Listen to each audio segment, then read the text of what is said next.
When I saw this video short had 2.5 million views, it definitely stopped my scroll. And when I saw the title, it said, "Stop saying I have anxiety." Well, I couldn't stop thinking about it. And because like many of us, I actually felt anxious. But I also wondered, is this anxiety or is this just the speed at which I'm running at? The question definitely cracked something open. And today we're unpacking what it's really behind stress and overwhelm and why your nervous system isn't the enemy and how you can reset your identity in real time. This isn't just a mindset shift, my friend. It's a full body rewire, and it might change the way you wake up tomorrow.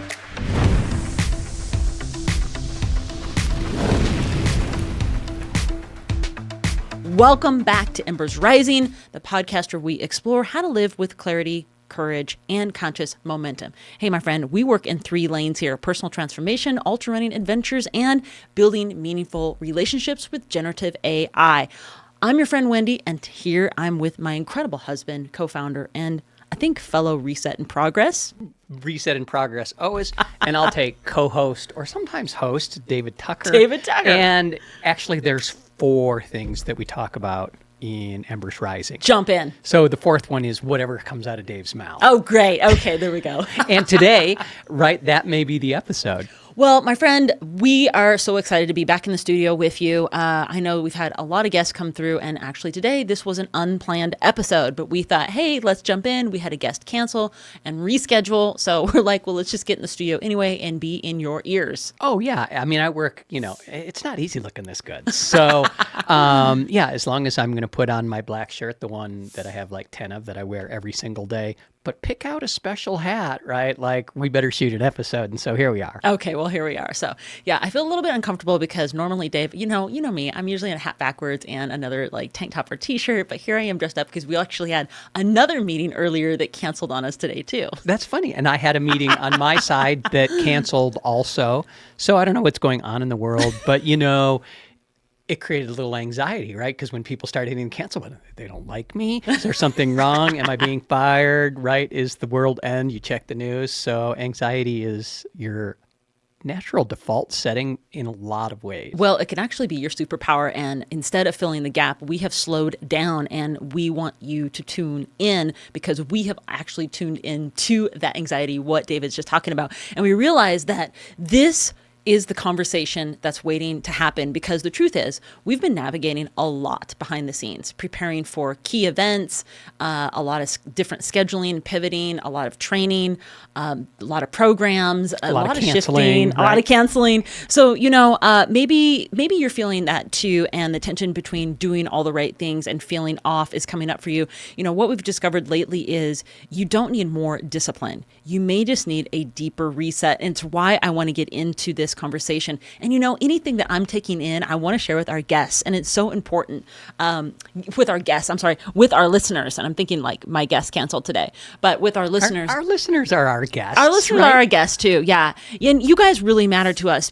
Everything that I'm constantly taking in. In fact, I wanted to share 2 things in this episode, but I decided, no, I'm only going to share the one. I'll hold back on the other thing because I binge so many books with so many mentors who I follow and believe in that guide my direction, our direction.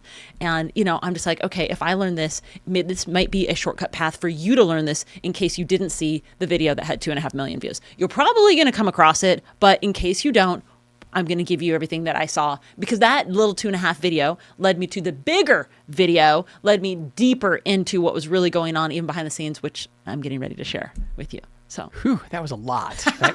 Enough to give you anxiety. Yes. All right. Yes. Let's roll. And I know you are a mindset warrior when it comes to onboarding, different perspectives and things like that. It's really helped us in our relationship, in our life, in our business. And look, it's gotten me into ultra running by taking that information in. But you got to apply it, right?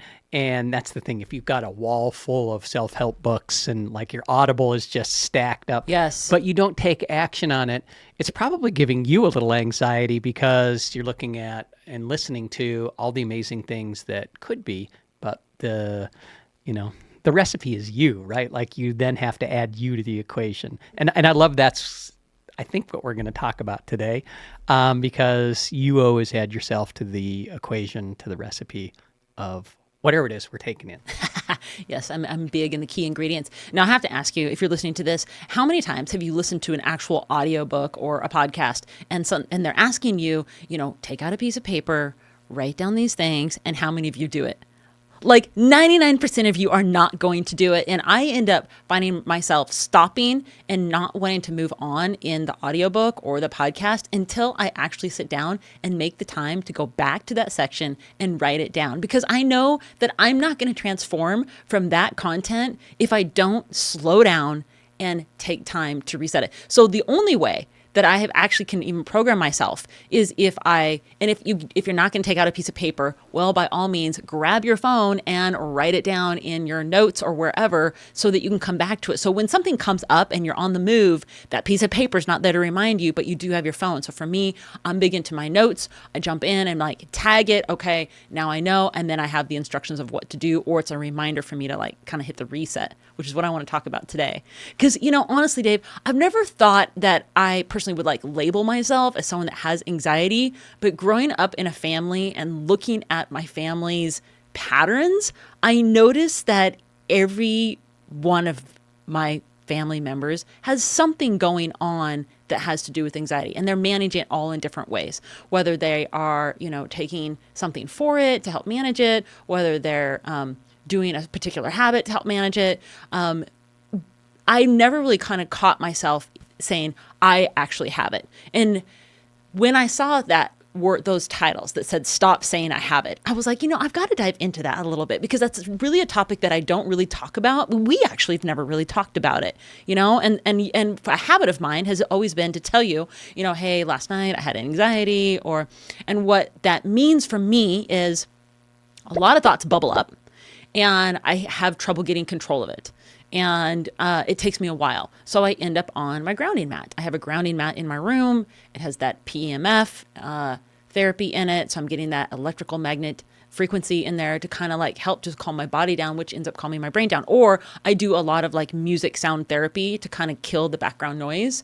But recently, what I have found learning this has really started to shift the way I'm actually training myself. And actually it came up last night and I was so proud of myself that I actually applied this. I'm like, hey, I just applied this and it actually worked. I was able to get back to sleep. So I want to talk about rethinking anxiety, and I want to talk about it's not your identity, because it really is a signal. And when I actually got that, I was like, wow, it's a signal? What does that actually mean? And this was sparked from this clip that I had watched. And the clip was from Mel Robbins and Oprah talking about stop saying I have anxiety. And language creates identity. Language creates identity. That is really big. So when you say I have anxiety, what I was saying to you, I had anxiety last night, you're actually claiming it for yourself. So you're claiming that. And then now it's like almost permanent for yourself. So whatever you say, like, I am broke, now you're claiming that, but when you say something like for the anxiety on this train, instead of saying I have anxiety, you can now say, I feel anxious because whatever the situation is, which now creates space, but doesn't identify you in that permanent space. So now when I think about that, instead of me saying, I have this, no, I don't have that. I can say, I feel anxious because whatever the situation is. Yeah. And mindset warriors, we know that your life is on a trajectory and it's following your most predominant thought, right? And so like your thoughts create your language creates who you are, your identity, and your beliefs. 100%. And so it's pretty amazing how you can redirect what you're doing. Wendy and I are opposites, right? Like I don't consider myself to be an anxious person. Although, it comes up for all of us, right? For me, I heard something a long time ago. It came from Dr. Daniel Amen, and that is that the chemical pathways for anxiety are the exact same chemical pathways for excitement, right? And so a lot of times when I find myself being anxious or being anxiety, I just say, maybe I'm excited, right? And the funny thing is, right, your brain doesn't know the difference between the truth and a lie. Your consciousness does, your heart might, but you can reprogram your brain very, very quickly in that space. And so that's what I do personally. But you're right. Like anxiety, if you're listening to this, it just seems to be everywhere, right? It's like not just some people, everybody's talking about it. There's like 450 different types of ADHD or, attention deficit type disorders these days. And there's a pill for everything, right? I don't think that's the right answer at all. Under certain circumstances, right? For sure. But if you don't work on it, from the activator up in your brain, it could become a lifelong thing in your lifelong identity. I'm anxious all the time. Well, you just said something really important too when you were talking about programming your mind for being anxious or exciting. And I have something I'm really going to share with you because you're going to get a massive takeaway in this, because I got such a massive takeaway when I learned this. I was blown away on how you can make this adjustment, because you're talking about programming your identity. You're also talking about how in a moment shift, you can change that identity. You don't have to be that. You can totally change it in one thought, one way that you're treating yourself. And I want to cover that, because when you say, I feel anxious because whatever the thing is, now it creates the space, and space creates ability for you and the capability for you to move through it when before you didn't think you could. That is massive. And it's like you almost glazed over that, right? Because it is so important. It's key to being successful. And that is, people like believe what they see, but they just don't believe that they could see it differently, like at the snap of a finger. And It's the same for, people believe what they say, right? But they don't believe that they could say it differently. Just like you can really reinvent yourself just by your language and your thoughts and your actions.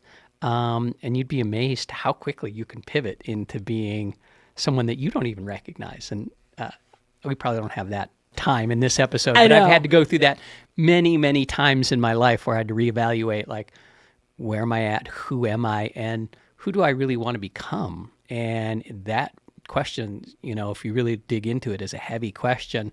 And the answers, sometimes you don't like them, right? But it's the first step to changing the direction of where you're headed in your life. Yeah, absolutely. And for those listening and you're wondering, do I have anxiety, or I have anxiety and I'm really struggling? I want you to know that anxiety isn't a flaw.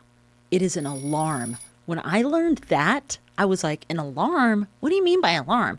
It's your nervous system doing its job. It's alarming you. So it's trying to alert you, not attack you.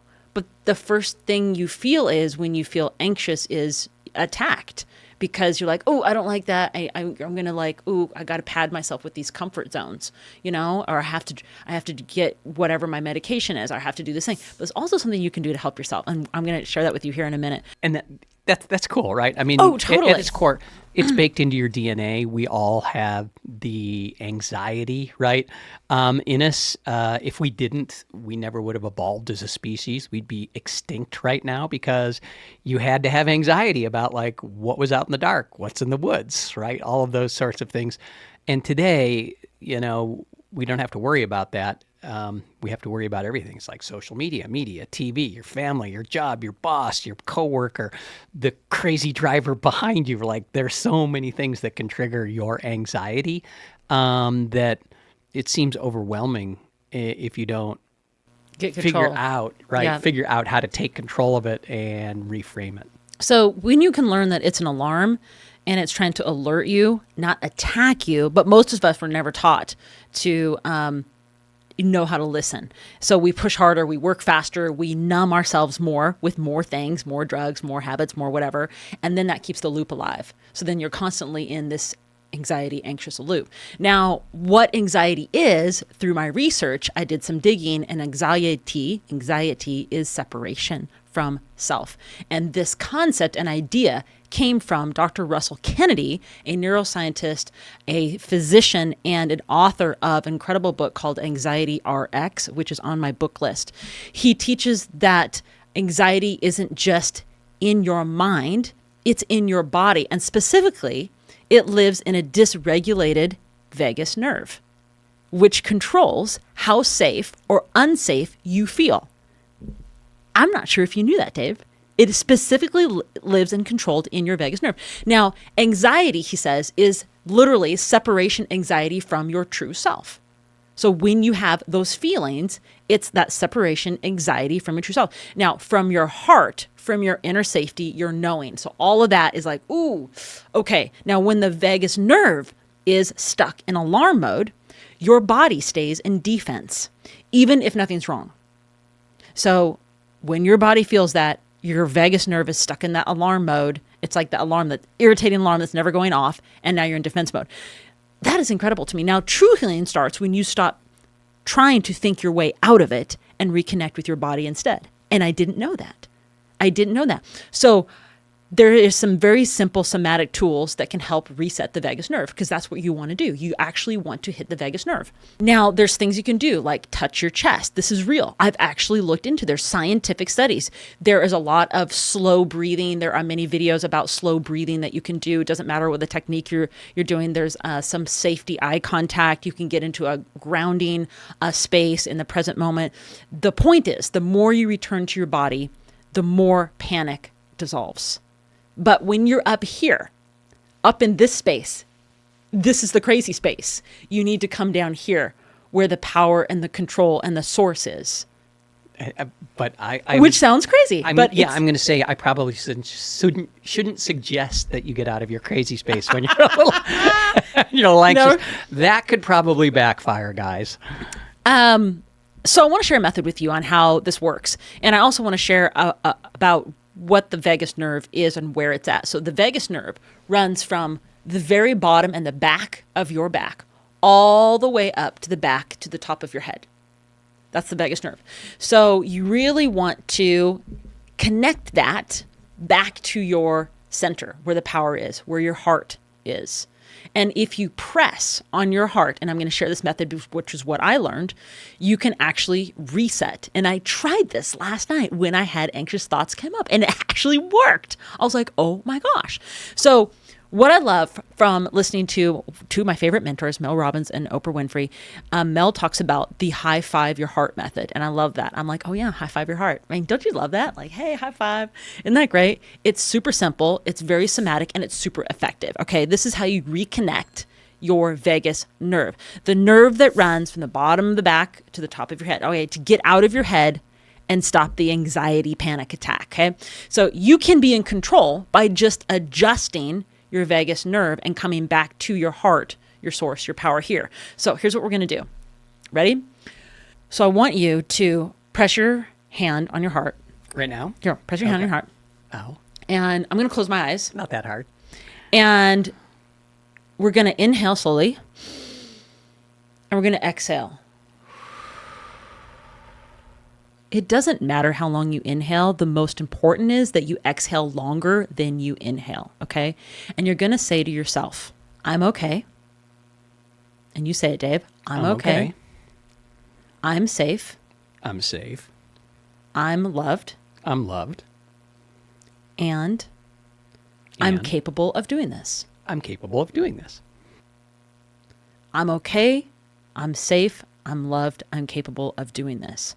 Now, when you do that and you've pressed now on your vagus nerve, it may sound super basic, my friends, but in that moment, you have now signaled yourself safety, and you've brought yourself from here, this chatty, wild self, down to your power source. Okay. It's not just a mental thing. And that's why I said this isn't a mindset shift. This is a total body rewire. This is physical. Now this is physical. You've taken yourself out of this to this. Now, I'm not saying that if you have been diagnosed or you need some sort of medication, absolutely, it may help you get through a season or a time frame to help you adjust when you need because that. At its core, it is physical, right? Like absolutely, it is chemical. Yes, and so it's amazing the way the body responds, right? And we've talked about this before. From a neuroscience standpoint, we know that neurons that fire together wire together, right? And so if you're anxious a lot, it takes a lot of energy from your body. And what your body does is it just rewires those pathways so that it makes it easier for you to be anxious. So it's less, it's more energy efficient that way. 100%. Doesn't take as much energy. And what that does is it creates a loop that makes it so you can become anxious quicker, faster, for a longer duration. And the body's just doing what the body does, right? It's like trying to conserve energy and open those pathways. And so you have to break those loops, right? And I think sometimes, there's drugs that can help do that. There's obviously different methods of doing it. And I want to talk to the listener who might be feeling anxious about taking those medications. And I would say to the listener here, you would never hold back insulin from someone who's diabetic. So if you are in a space that this is helping you, don't judge yourself and beat yourself up because you are on some anxiety medication for yourself. We understand that sometimes some of us need that. Children are actually having a lot of this. I was just listening to a friend talk about having to put her daughter on making a really big decision for some anxiety control, where she has a auditory issue for ADHD. Okay, so I want you, the listener, to feel like don't feel bad because you may have to be on some medication for your anxiety, or you may need to look into something if you're thinking that you can't get yourself under control. At the same time, don't just rely on the medication. You have the power to control yourself. So you may be able to get yourself off of that at some point, okay? By doing these things, remember the high five method, my friend. Okay. So this isn't about fixing yourself, and you're not broken and you're not weak. When you're in an anxiety state and you are patting yourself, and we know so many people, David, in our circle network here that are patting themselves with external things to help keep themselves feeling more normalish. But we now know that anxiety is separation of self. And when you can come back to yourself and say, and that you're probably overwhelmed. You're probably overwhelmed and you're living in that stress loop over and over and over, and you're waking up and you're living in it over and over and over every day. But when you can get out of operating in the survival mode, you don't need to force. You just need the safety. And you can bring yourself back to safety without anything else but readjusting your body physically. And by saying those things. So, safety starts by changing the way you speak to yourself. And that's what we started at the very beginning, what David was talking about, because what you say changes your identity. Okay. So how you breathe, how you respond to when your body sounds the alarm, because now you know that anxiety is just an alarm. It's your alarm going off, and that you need to now get control of it. And you can get control, and you know what to do. You got the high five method on you for the high five heart method. Yeah. Awesome. So, I grew up with a psychologist. That was my dad. Yes. Right? And so stuff like this was discussed like over the dinner table, and I would listen. And of course, it's that lifelong conversation, that talk that has led me, to a lot of the things in my life. But my dad would ask a pretty interesting question.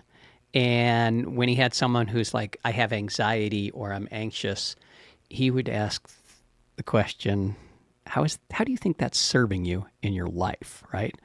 And, of course, people get very defensive very quickly with something like that. Like, I doesn't. But the fact of the matter is, I observe, and we see, especially from a psychology standpoint, that people do use it in certain ways to maybe shield themselves from experiences they don't want to have, people they don't want to be around, situations that are out there.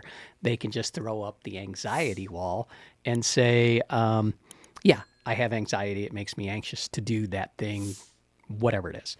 But we've also all had the experience, and we know the saying, feel the fear and do it anyway, right? And once you move through that, like, sometimes it just vanishes. So I personally don't like pills as the first line of defense, and I know that goes against everything that modern medicine likes to do. But there's a really powerful bit of evidence out there that if you push yourself and work your way through it, you're going to start to break some of those loops, and you will feel more empowered because you worked through it and you didn't say, okay, a pill will take care of it, right? Which a lot of times medications are disempowering, right? Now you no longer have control over anything. You just take a pill. And that's what's all about, reclaiming your power, and you have control. So remember what Dave said, I have anxiety. You're never going to say that again. You're never going to say that again. I am anxious because whatever the situation is. You now know that. And when you're alone and you want to journal a little bit, ask yourself, how does this serve me in my life, right? Because, and that's a hard one, right? Because it is biological, but it is also psychological. I mean, there's that 100%. nexus, that connection there. So I don't think there's anything you can do from a biological standpoint to get rid of it, right? You can control it. You can rewire the map there. But the psychological part of it's deep, right? There's remember, a lot of stuff going on. You can change it and you can reclaim your power back. That's the most important. So, and it's interesting, the exercise we just went through, because what I do personally, and I've always done it, is box breathing, right? And so if you don't know box breathing, look it up, but it's a 4-sided breath where you spend equal amounts of time breathing in, then pausing, breathing out, and then pausing, right? And it's a box, basically. Think of it as 3 seconds for each section of the box. I think the most important takeaway here is do not allow the things you say to yourself to be your identity. You can change it. Don't let it permanently shape you. And just make sure that you can claim your power back, and really get back to who you are deep here, and know that this is where your God, your source, your heart, your universe is here, right inside your body. And this is where your life can really stem from. It doesn't have to be here. So if this landed with you, let's land the plane here. Pause and let it work on you. Re-listen to this if it's needed. Share it with someone who's maybe been feeling some tension also. And most importantly, practice speaking to yourself like someone worth protecting, because that's who you are, and you are worth it. And we know you are because you're showing up and you're here with us and listening to us. So we appreciate that. So to not take any more time of your day, we would love it if you could follow us on Spotify, rate us on Apple Podcasts, or leave us a review or a comment over there on YouTube, or click the subscribe button here or here. Not sure where my editing team is going to hit that little click bell thing. and the biggest one, and the only way that podcasts ever grow, is when you share it with somebody. So True. We love the reviews, but if you know somebody that is challenged with anxiety and anxiousness overall, drop a link to this. That would be cool for them. For sure. So because, just a reminder, this isn't about doing more. It's about becoming who you are already without the fear. So as always, keep pushing boundaries, keep chasing big dreams, and most importantly, keep rising. Aloha. Aloha.